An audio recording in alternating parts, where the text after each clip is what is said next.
الحمد لله الذي فرض علينا الصلاة والصيام وغيرهما من أركان الإسلام وأنزل القرآن هدى للناس وبينات من الهدى والفرقان وشفاء ورحمة للمؤمنين وهو عليم حكيم. أشهد أن لا إله إلا الله وحده لا شريك له وأشهد أن محمدا عبده ورسوله لا نبي بعده. اللهم صل على محمد وعلى آله وأصحابه أجمعين. لا حول ولا قوة إلا بالله العلي العظيم. حسبي الله ونعم الوكيل نعم المولى ونعم النصير. Amma ba'd. Hadirin hadirat saudaraku seiman rahimakumullah. Kita ucapkan alhamdulillah kita kembali bisa bertemu dengan izin Allah dengan Ramadan tahun ini, bulan yang sangat dirindukan oleh orang-orang yang soleh. Mari kita maksimalkan ibadah kita di bulan yang suci ini. Mudah-mudahan kita keluar dari Ramadan sudah mendapatkan apa yang diharapkan oleh Allah lewat firman-Nya. La'allakum tattaqun, la'allakum tashkurun, la'allakum yarshudun. Dengan didatangkan Ramadan diharapkan orang mukmin menjadi hamba yang bertakwa. Kemudian takwa yang sudah didapat disyukuri. Di antara makna syukur adalah terbuka dan membuka. Lawan dari kufur. Kufur di antara artinya adalah menimbun, tertutup, menutup. Tapi yang paling populer di kalangan kita, kufur itu di antara artinya adalah ingkar atau mengingkari. Karena itu Allah berfirman dalam Al-Quran, la in syakartum la azidannakum. Kalau kalian bersyukur, kata Allah, pasti ku tambah. Nikmatku buat kalian, rahmatku buat kalian. Wala in kafartum inna azabi lasyadid. Tapi kalau kalian kufur, azabku dahsyat. Orang yang bertakwa, apabila takwa itu disyukurinya, insya Allah dia akan menjadi orang yang cerdas. Itulah makna yang dikandung oleh yarsudun. Jadi tiga kata la'ala seiring ketika Allah menginformasikan Ramadan. Diharapkan orang mukmin itu bertakwa. Takwa itu disyukuri. Maka kalau sudah demikian, insya Allah si mukmin adalah orang yang cerdas. Paling tidak ada tiga kecerdasan yang membuat orang hebat dalam dunia ini.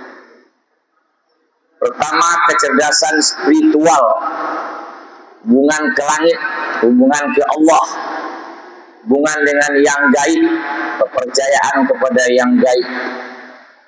Kemudian ada lagi kecerdasan emosional, sebenarnya juga yang gaib, bisa mengontrol marah, bisa mengontrol sedih, bisa mengontrol takut, bisa mengontrol apa lagi? Rindu, cinta, keinginan, dan lain sebagainya.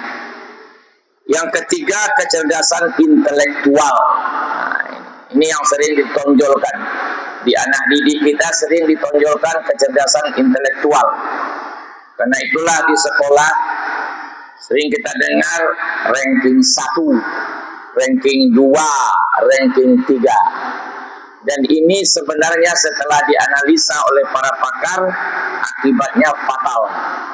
Sebenarnya manusia itu semuanya punya kecerdasan. Saya ulang, semua manusia punya kecerdasan. Karena itu para ahli psikologi, para psikolog itu membagi beberapa kecerdasan itu. Mudah-mudahan sistem pendidikan kita ke depan adalah sistem pendidikan yang seperti itu. Dalam satu lokal itu juara semua, ya, ranking semua. Ini yang bagus. Ada yang ranking di bidang kimia, matematik, ya, sosiologi, ya, agama itu nanti dibagi lagi. Ada yang ahli dia di bidang fikih, ada yang ahli di bidang akidah dan lain sebagainya. Jadi semua anak itu nanti ranking. Kemudian baru dijemaahkan dia. Kenapa? Karena begini. Inna sa'yakum la syatta likulli wijhatun huwa muwalliha, kata Allah. Jadi kecerdasan semua orang itu cerdas itu sunatullah. Setiap kalian itu punya keahlian, skill, sakilatuhu, ya.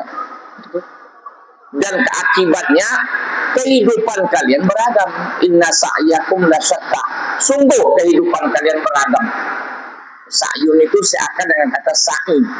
Makanya sa'i itu sebetulnya mencari kehidupan itu. Nah, setelah itu baru diminta fastabiqul khairat. Dengan kecerdasan masing-masing, keahlian masing-masing, berlomba-lombalah kalian bikin kebaikan. Bapak-bapak, ibu-ibu yang saya hormati, jadi Ramadan datang untuk membentuk orang mukmin menjadi bertakwa, bersyukur, dan cerdas. Cuma persoalannya, kita tidak pernah mengevaluasi hasil Ramadan. Nah, ini masalahnya. Ya, kalau di pasar kita nanti sekali tahun kan berhitung buntung atau rugi, kan begitu. Kalau buntung, gimana meningkat tahun besok. Kalau rugi, kenapa rugi? Itu. Tapi pernah nggak kita, ya, mengevaluasi Ramadan setiap tahun yang datang? Apa kita sudah bertakwa? Sampai di mana batas takwa kita? Mana yang sudah terlaksana? Gimana mengevaluasinya? Kami bicara pahala dosa abstrak, ya. Kalau itu ya nggak bisa. Padahal Allah dalam Al-Quran membuat supaya bisa dievaluasi ketakwaan itu dengan hal-hal yang konkret. Gimana caranya? Ya kita tengok dalam Al-Quran dan hadis Nabi, apa saja yang dijanjikan Allah terhadap orang bertakwa. Dari sinilah nanti kita mengevaluasinya. Bagaimana mendapatkan keuntungan yang dijanjikan Allah itu? Contoh, Allah mengatakan kalau kalian bertakwa, maka pastilah Al-Quran sebagai petunjuk dalam kehidupan kalian. Nah, itu kata Alif Lam Mim Dzalikal Kitabu la raiba fihi hudal lil muttaqin. Nah, kan bisa. Gimana caranya kami tidak paham Quran? Oke, kalau tidak paham Quran, tengok bagaimana perkataan dan perbuatan Muhammad SAW. Itu pasti sesuai dengan Al-Quran. Jadi kalau begitu, bagaimana menentukan orang itu bertakwa atau tidak, atau diri kita bertakwa atau tidak? Nah, lihat perkataan dan perbuatan Nabi sudah sejauh mana yang bisa kita amalkan dalam berbagai segi kehidupan. Mulai yang dianggap kecil, cara minum, cara makan, cara duduk, cara tidur, bangun tidur, dan lain sebagainya. Cara berekonomi, cara berpolitik, cara pendidikan, dan lain sebagainya. Sudah semua. Dan itu berhasil. Apa hasilnya? Tuh, Madinah. Berdirinya Madinah. Ya, itu hasil dari Nabi dan sahabatnya menjadikan Al-Quran sebagai petunjuk, sehingga berubahlah masyarakat jahiliyah menjadi masyarakat madani.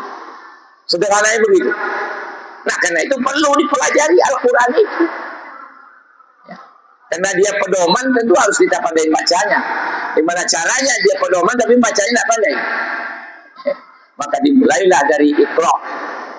Dari Iqra tingkatkan menjadi tilawah. Apa bedanya? Di antara bedanya kalau Iqra itu boleh terbata-bata.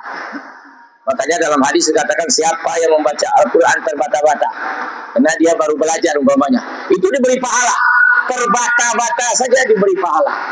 Tapi jangan berhenti, sampaikan kepada tilawah. Kalau sudah tilawah, itu sudah fasih, tahsinnya sudah mantap itu. Nah itu yang diharapkan. Nanti ada lagi hafal, pahami, tadabburi, jadikan Al-Quran sebagai akhlak.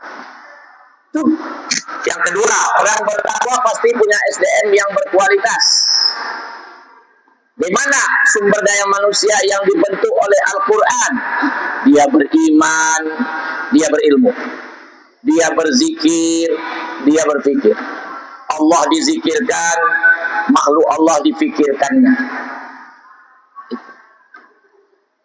Nah makanya Nabi dan sahabat itu jangan heran kalau dia bisa begitu hebatnya, karena dia memang punya SDM yang berkualitas. Dan Nabi pun berangkat dari Mekah ke Yasrib, dia rubah menjadi Madinah. Yang Madinah itu lewat mimbar ini dan berulang-ulang saya katakan artinya kota. Masyarakat kota disebut masyarakat modern, modern artinya maju. Nah itu dengan sumber daya manusia. Beliau berangkat dari Mekah hanya membawa dirinya, iman yang mantap, ilmu yang sudah mantap, zikir yang mantap, fikir yang mantap. Maka keluar hadis beliau, laisal ghina an kathratil arad walakinnal ghina ghinan nafs. Bukanlah kaya banyak harta kata Nabi, tapi kaya diri. Apa maksudnya? Nabi paling tidak sudah mengatakan, hai pengikutku, kalau kalian disuruh pilih satu di antara dua,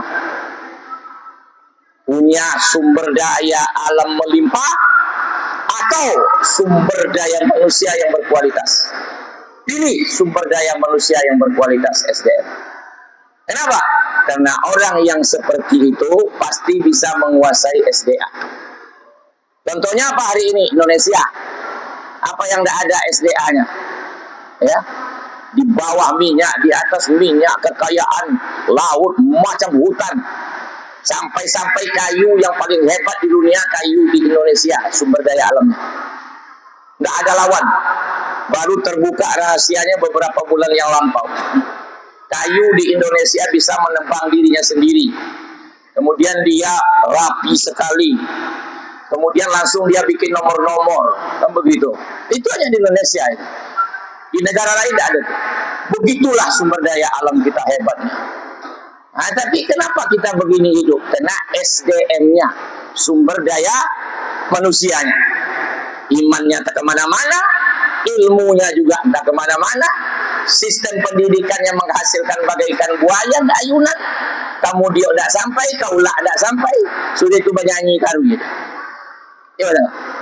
Masa insinyur, dia insinyur pertanian, S1, S2, melamar jadi anggota DPR umpamanya, atau bawa mau kemana pergi, hidup di Indonesia. Insinyur perikanan, nganggur, kan tidak terima akal tuh. Jadi yang salah apa? Sistem pendidikan. Sarjana pertanian, sarjana perikanan, hidup di Indonesia, bukan di pasir sana, di padang pasir sana.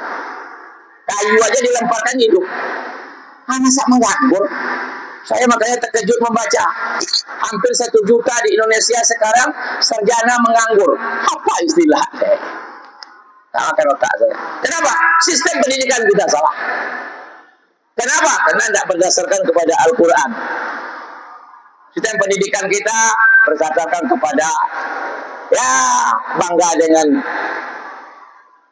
orang-orang kafir. Bapak-bapak, ibu-ibu yang saya hormati, jadi Ramadan datang untuk memantapkan kita, menjadikan Al-Quran sebagai pedoman. Nanti insya Allah pasti SDM kita berkualitas. Selanjutnya janji Allah, kalau kalian bertakwa, kalian dicintai Allah. Nah ini perlu dikaji sudah Ramadan ini tuntas. Gimana kalau kita dicintai Allah? Ya. Innallaha yuhibbul muttaqin. Kemudian selanjutnya Allah berjanji kalau kalian bertakwa pasti Allah berpihak kepada kalian. Wa'lamu annallaha ma'al muttaqin. Makanya Nabi itu menang perang, ya, karena Allah berpihak kepada orang bertakwa. Tapi bukan berarti duduk-duduk aja, enggak. Selanjutnya, inna akramakum indallahi atqakum. Orang bertakwa itu mulia di pandangan Allah. Yang paling mulia, yang paling takwa. Ada apa dengan di sini? Dengan orang menjadikan standar kemuliaan takwa, pasti maju, tidak ada enggak. Tapi kalau sudah dijadikan standar kemuliaan itu jabatan, kekuasaan, harta, ilmu, enggak lagi. Kalau itu standar kemuliaan, pastilah Fir'aun yang dimuliakan Allah. Pastilah Qarun yang dimuliakan Allah. Belum ada tandingan kayanya sekarang. Pastilah Haman yang disuruh oleh Fir'aun bikin tangga ke langit mau nengok Tuhannya Musa katanya. Berarti dia sudah menguasai teknologi itu. Tapi tidak. Karena Allah menjadikan takwa sebagai standar kemuliaan, itu makanya Nabi dan sahabatnya dahsyat kemajuannya. Karena masing-masing mereka menganggap temannya lebih takwa dari dia. Umar menganggap Bilal lebih takwa dari dia. Bilal menganggap Umar lebih takwa daripada dia. Utsman menganggap ya Abu Hurairah lebih hebat dari dia, lebih takwa dari dia, dan sebaliknya. Sehingga mereka selalu berlomba-lomba untuk membuat kebaikan. Itu makanya. Jadi kalau di rumah tangga dijadikan itu, di masyarakat dijadikan itu, maju. Nah, tapi sekarang apa? Standar kemuliaan harta. Ya. Nah, coba lah. Yang paling dasar ada orang tua menilai anaknya dengan harta juga. Orang tua, ya. Anaknya 5, 2 kaya, 3 miskin. Yang selalu disebut-sebut yang 2 ini nih. Di mana-mana cerita anak yang kaya yang 2 ini. Padahal anak yang kaya itu kadang penzina, merampok hak orang, tapi dibanggakan itu.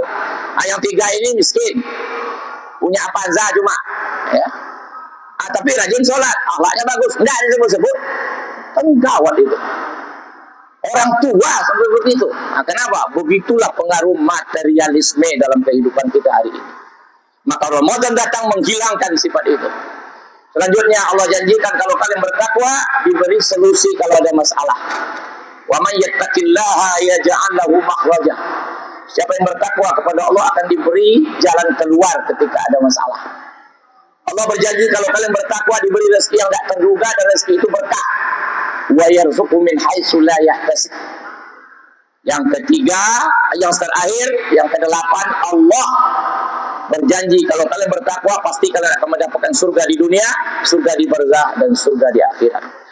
Dan bisa dievaluasi ini 8. Tapi surga di mana mengevaluasinya? Nah, surga itu cara mengevaluasinya begini. Isi surga itu paling tidak 3. Aman, damai, kebaikan. Nah, ini isi surga. Isi surga itu aja. Cuma kualitas dan kuantitasnya beda. Antara di dunia dengan di barzakh dan besok. Itu aja beda. Kenapa di surga itu ada bidadari? Kenapa ada sungai? Ada ini? Kenapa kata-kata di sananya salaman? Itu aman, damai, penuh dengan kebaikan. Bisa dievaluasi. Nah, cuma untuk mendapatkan yang 8 ini penuhi 9. 5 di awal Baqarah, 4 di surat Ali Imran. Pertama, beriman kepada yang gaib. Nah, ini harus dibahas tuntas. Untuk mendapatkan yang 8 tadi. Mendirikan sholat, berimpak, beriman kepada Al-Quran dan kitab sebelumnya, yakin akan adanya akhir. Ini akhir ini enak nih. Rupanya hidup kita ini rangkaian dari akhir. Hidup kita ini rangkaian dari akhir. Rahim bertemu roh dengan jasad, janin namanya. Akhirnya bayi. Akhir dari bayi anak-anak. Akhir dari anak-anak remaja. Akhir dari remaja dewasa. Kalau panjang umur juga. Akhir dewasa tua. Akhir tua kubur. Akhir kubur mahsyar. Akhir mahsyar baru surga atau neraka. Itulah terakhir perjalanan. Jadi kenapa Allah buat di awal Baqarah itu tanda takwa? Bukan iman lagi. Wa bil akhirati hum yuqinun. Kalian pasti punya akhir. Rupanya hidup kita rangkaian dari akhir. Hebat. Ini kalau dipakai filosofis ini, maju kita. Karena nanti ada ayat mengatakan, Hai orang beriman, bertakwa kepada Allah, hendaklah setiap diri memikirkan masa depannya. Kemudian bertakwa kepada Allah. Wih, rupanya subhanallah. Yang kemudian 4 pada Ali Imran, berimpak waktu susah dan senang. Kok waktu susah berimpak pula supaya kaya? Jadi bapak ibu kalau dalam kesusahan berimpak dengan ikhlas, insya Allah dikasih Allah. Sudah sampai waktunya berapa? 3 jam 4 jam. Ada di Tanggerang dulu tahun 83, saya tingkat 3 di IAIN. Pergi datang ke rumahnya, dia agak preman-preman sedikit lah, ya. Apa katanya, Ustaz? Dia dipanggil Ustaz juga saya. Saya dalam bidang tertentu lebih hebat dari Ustaz. Apa tuh bang? Saya keyakinan saya kepada Allah itu mantap Ustaz. Kenapa bang? Saya kalau sudah terkendala proyek saya, karena proyek ini Dumai, kadang Pekanbaru, ya. Itu saya nanti cari masjid. Cari masjid, musala, kalau ada terbengkalai saya panggil ngurusnya. Ini berapa nih, memperbaiki jendelanya ini, tempat wudhu ini semua, kaca-kaca ini berapa, tolong hitung, dah. Kalau udah selesai, itu langsung saya bilang, ya Allah sudah, hak engkau sudah saya kasih, mana hak saya, cepatlah katanya, gitu aja. Paling lama 7 hari Ustaz katanya, datang uang dulu. Karena memang bersedekah itu memurahkan rezeki uang. Anda ada uangnya, apa yang dilakukannya? Pergi dia cari masjid musola, kalau ada yang becek-becek jalannya, diperbaikinya. Sudah diperbaikinya, dibilang Allah, sudah ya Allah, rumah engkau sudah saya, semampu saya, mana? Hebat dia. Yunfikuna fis sarai wad dharra. Kemudian apa lagi? Wal kaziminal ghaiza, mengendalikan emosi. Lewat Ramadan kita diajar untuk mengendalikan emosi. Selanjutnya apa lagi? Wal afina anin nas, pemaaf. Terakhir, kalau dia bersalah cepat sadar dan melakukan hal-hal yang baik. Ini bukan berarti dia pembohong, meninggal sholat, itu saja tidak. Dalam segala kehidupan, cara bertaninya tidak menurut Islam, cara beternaknya, cara berdagangnya, cepat dia kembali, dia rubah, insya Allah akan dapat 8 janji Allah tadi. Nah, Ramadan datang adalah membuat kita menjadi manusia yang hebat sebenarnya. Tapi sayang di Indonesia, udah berapa kali Ramadan lewat, umat Islamnya tidak hebat. Malah orang kafir yang hebat. Awak ditunjuk-tunjuk kirinya aja, diberi sakit kepala saya. Jadi mari kita serius, saya anak muda terutama, sudah Ramadan ini ngumpul, kaji itu janji-janji Allah terhadap orang bertakwa, penuhi persyaratannya, insya Allah kita akan jaya. Subhanakallahumma wa bihamdika asyhadu an la ilaha illa anta astaghfiruka wa atubu ilaik. Assalamualaikum warahmatullahi wabarakatuh.